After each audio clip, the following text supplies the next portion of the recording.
अरे किया इतना छौरी सबके दै छी मौका होय छै उड़न बाज साभे देतौ धोखा। अरे किया इतना छौरी सबके दै छी मौका होय छै उड़न बाज साभे देतौ धोखा।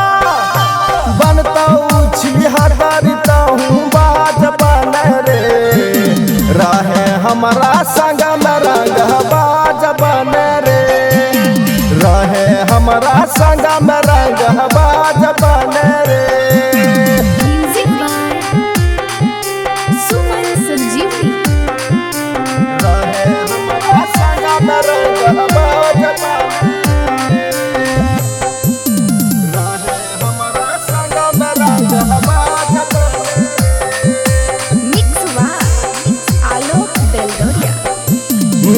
कत बेरी होलो घटना अभियो त सुधरे रे छौरी खेला कारी छे अभियो त बदला जाती हो तब तोरा घरे में ये कोरा दिला जरा भी संग में हमारा बुझता सब तोरा रंग बाज रे।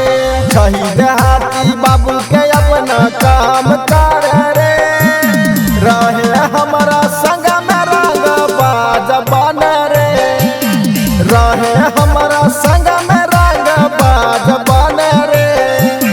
म्यूजिक बाय सुमन संजीवनी। रहे हमारा संग में रंगबाज बन रहे हमारा संग में रंगबाज बन। Mix by Alok Beldoriya. पढ़े लिखे खेले सुगा अभियो संभाली जो उम्र 18 तोहर भेली ना भारतानी देखी न रे अपन बिगड़ल हाल तोरा खोजी देब ओकरो सची कान माल। विपक्ष गुंडा कहूँ गरम मिजाज बन रे रहे हमारा संग में रंगबाज बन रे रहे हमारा संग में रंगबाज बन रे। मिथिला रिकॉर्डिंग स्टूडियो बेलदौर बाजार।